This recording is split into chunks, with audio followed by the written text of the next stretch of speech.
Ambulance is the latest Michael Bay action movie, and if you think you know exactly what you're going to get into because it's Michael Bay, well, you'd be correct. It's 2+ hours of pure, unrelenting adrenaline, gunfights, car chases, explosions, and of course, dizzying camera work.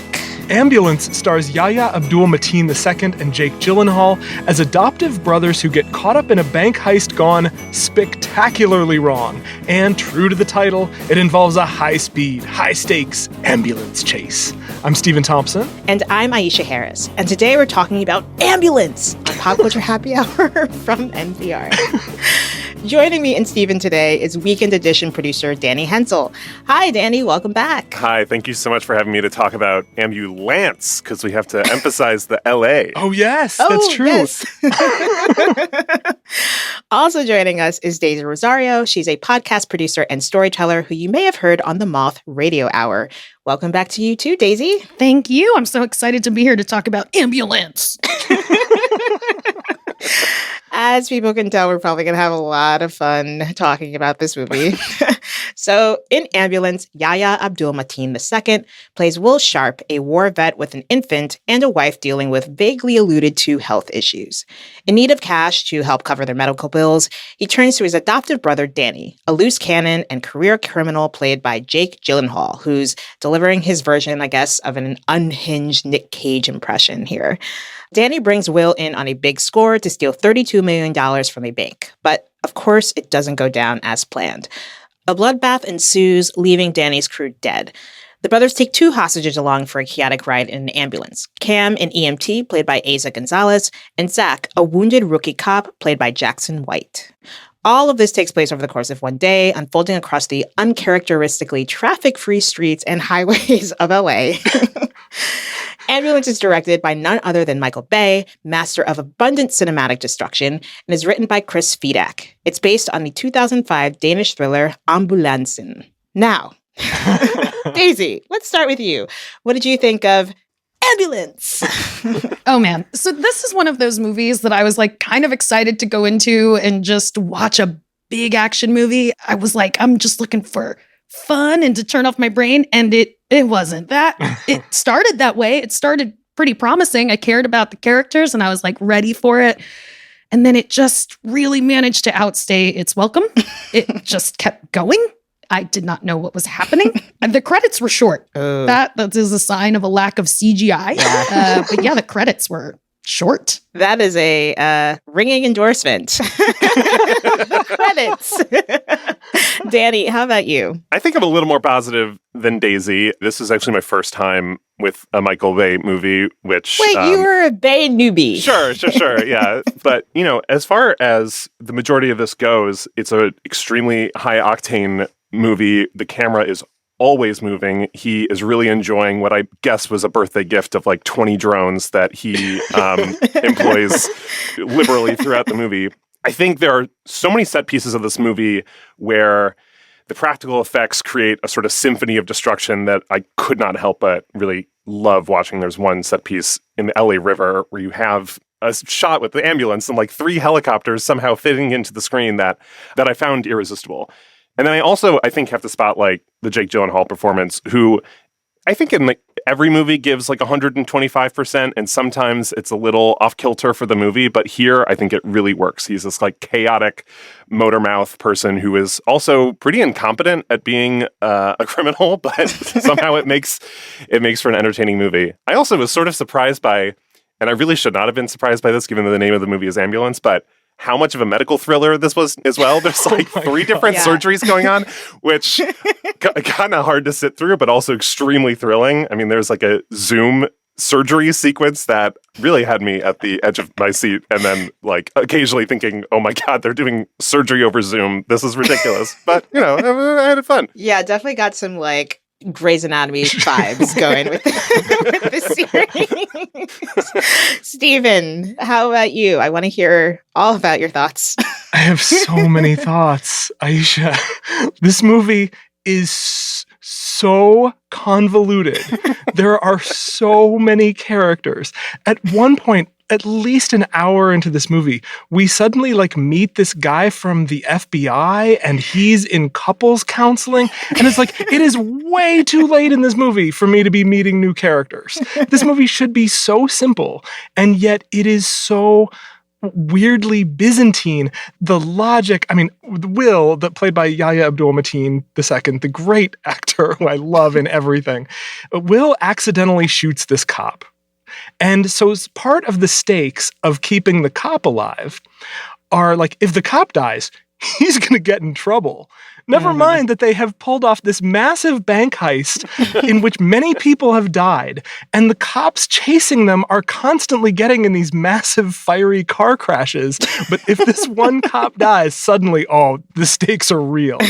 The score is so ludicrously overdriven. At one point, fairly early in the movie, there is an allusion made to the sacrifices made by our brave fighting men and women in uniform. And the score kind of goes to signify, all it needs is like taps. Everything is underlined. Everything is overcomplicated. It is at least 40 minutes too long. And yet, you know what? Fine. That's my blurb. Put it on the posters. You know what? Fine. Yeah. So some of my notes that I scribbled in the dark in the theater while I was watching included, what is with the rando shaky cam? So much shaky cam. This whole thing is shot like a trailer. This is a quote from a character who literally just got run over by a car and is somehow not like screaming in agony. What did you do to my legs? Like, I also think that like drones may have been the worst thing to happen to Michael Bay because not even from like an artistic standpoint, from a sitting in the theater as a viewer, it made me really, really nauseous. And the way the camera was moving for no reason, no rhyme or reason, just like swooping and going in and out and like all these places where a camera normally wouldn't be able to go.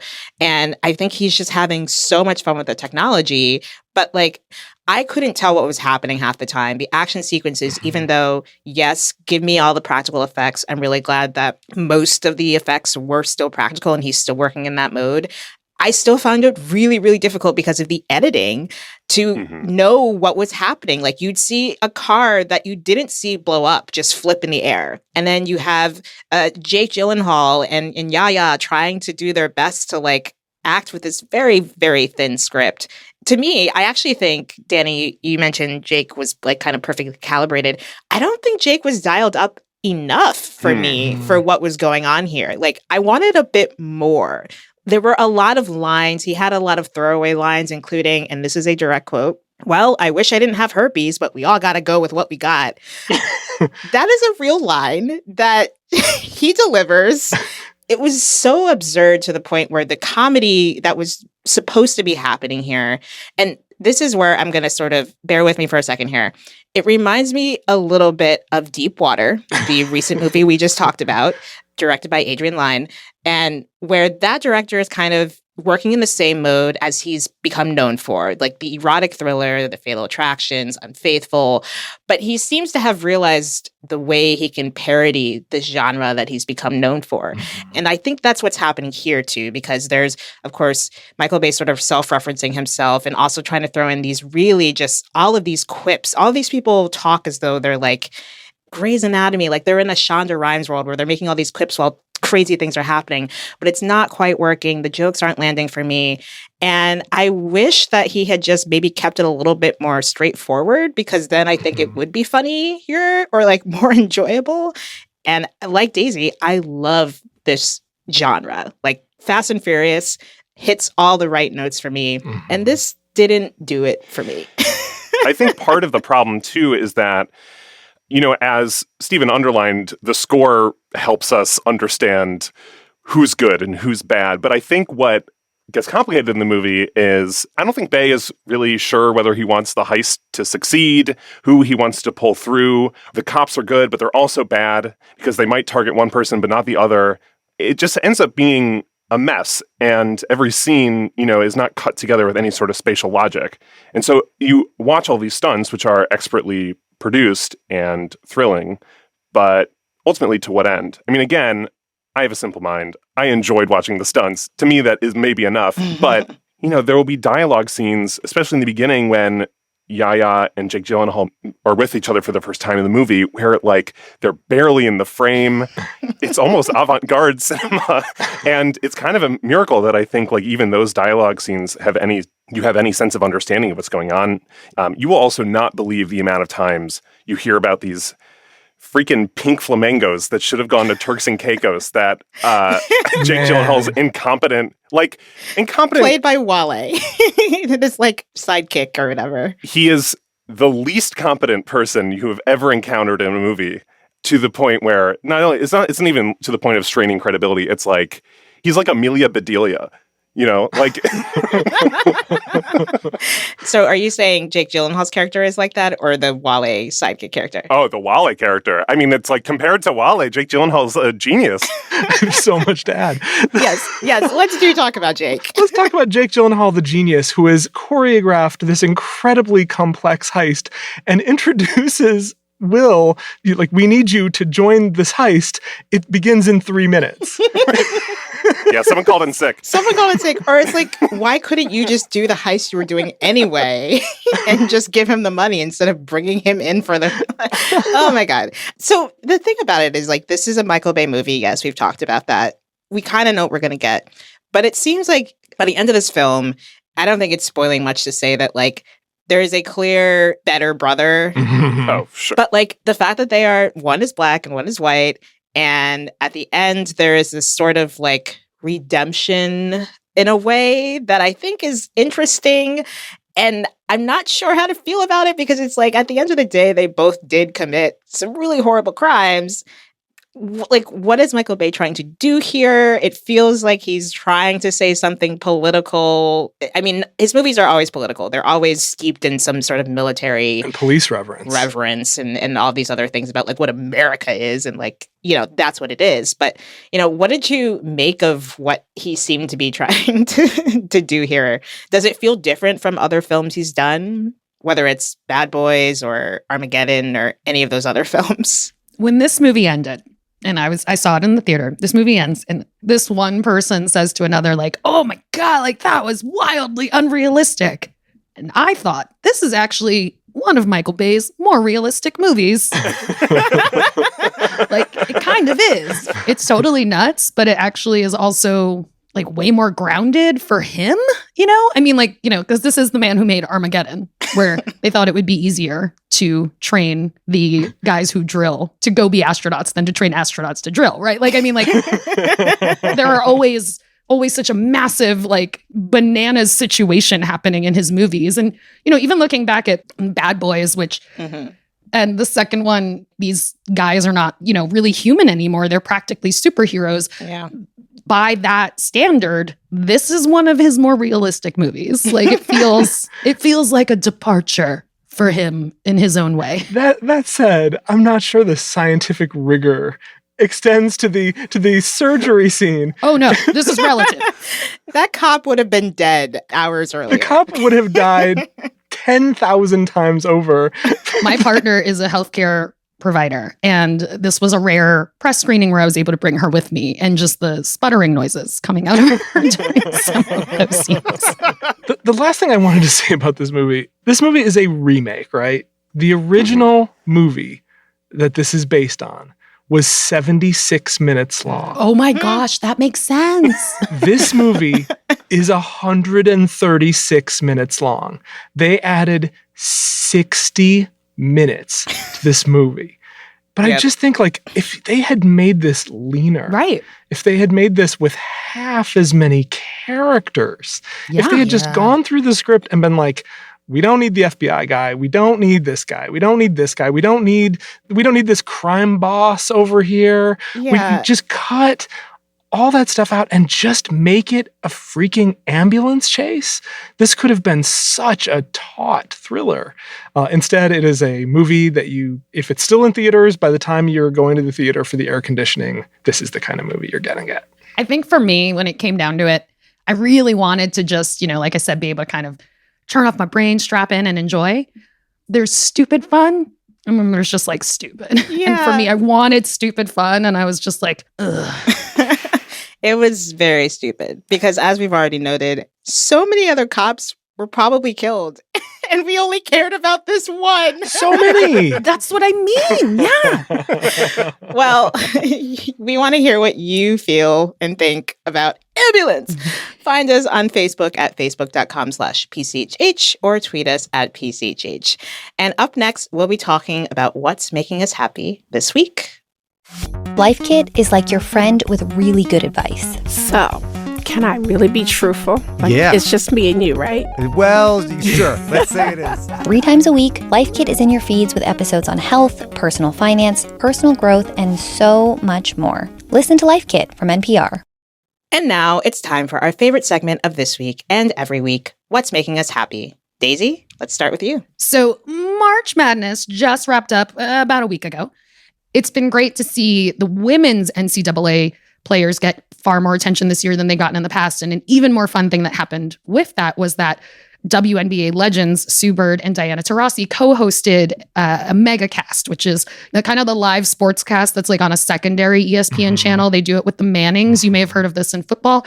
You know, it's like you can watch the regular game or you can watch a couple of pros kind of do a casual, fun kind of take of play-by-play. And so Sue Bird and Diana Taurasi, who go all the way back to UConn, where they played together and are literally both still legends who are playing in the WNBA, co-hosted, and they're real life best friends. And it was so fun. I love watching women's sports. It's just been so great to just see it get more and more accessible over these last couple of years, but especially this last year. So that is Sue Bird and Diana Taurasi hosting the megacast for ESPN for the NCAA Women's March Madness. Nice. I know very little about sports generally, but Diana Taurasi, I'm from Connecticut, and I grew up at the time when the UConn Huskies women team was like unstoppable, basically. I think they still kind of are. Still I don't know. great. Yeah, we loved her, and my grandfather, he loved the UConn Huskies. So yay, go Diana.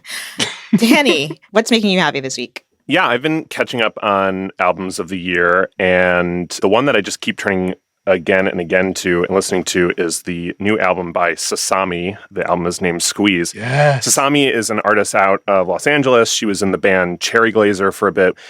Sasami's new album, Squeeze, is her second. It came out in late February, and some of the songs are influenced by 90s and early aughts new metal songs like you might hear on the Matrix soundtrack. Those songs that I really like more, wouldn't feel out of place on the new Big Thief album, like the song Tried to Understand, or might sound like a Wise Blood song, a song called Call Me Home, these sort of nice folky or synthy tracks. And I want to shout out Make It Right, which we can hear a little bit of now. Another day without peace of mind inside. What's there to say when there's nothing left to say to make it right? It's, I think, one that balances all the sounds on the album really, really well, and it's an earworm. I just can't get it out of my head. Yeah, I love hearing this album getting more love. I talked about this album on the show a few weeks ago, and it's one of my favorites of 2022 so far, so I'm delighted that people are hearing it and loving it as much as I do. It's so good. Well, thank you. So that's Squeeze by Sasami. Steven, let us know what's making you happy. They just announced this week the release of a new album by the wonderful Kentucky singer-songwriter Joan Shelley, who is one of my favorite artists in the entire world. Joan Shelley's records always seem to come out at anxious points in American life, perhaps because every point in American life is anxious, and if you put out an album at any time, it will serve that purpose. This record, it comes out on June 24th. It's called The Spur. And Joan Shelley just dropped the first single from the record, and the whole album is about like retreating during the pandemic. She like retreated to her home on a farm in Kentucky with her husband as she was pregnant with their first child. It's all this like, I reflected on my life and what matters, and the music is so soothing and her voice is so calming. Let's hear a little bit of that song, The Spur. We'll put our feet in the sky. Rip them free from the ground, and we'll dance like we're high. So if you're like me, you were probably overstimulated from all that talk of ambulance.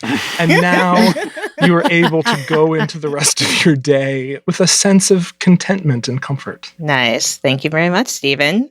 So, what if The Parent Trap, but a reality dating show? What?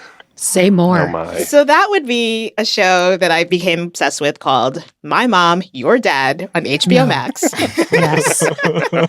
There's no twins involved, but basically the premise is this.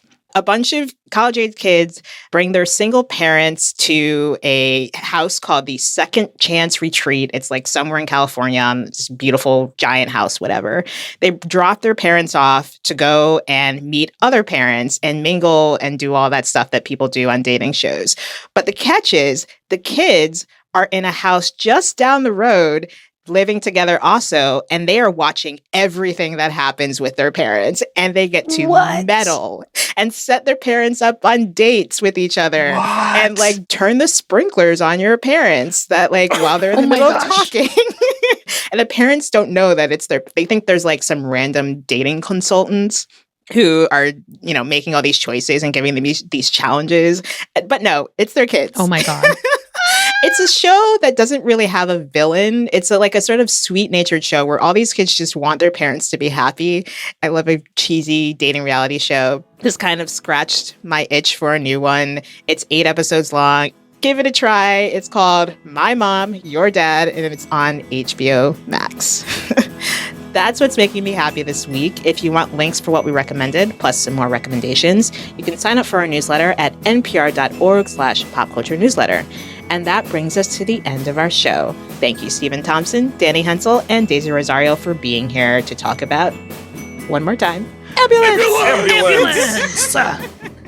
This episode was produced by Candace Lim and Ramel Wood and edited by Mike Katzif. And Hello Come In provides the music you are definitely bobbing your head to right now. Thanks for listening to Pop Culture Happy Hour from NPR. I'm Aisha Harris, and we'll see you all next week.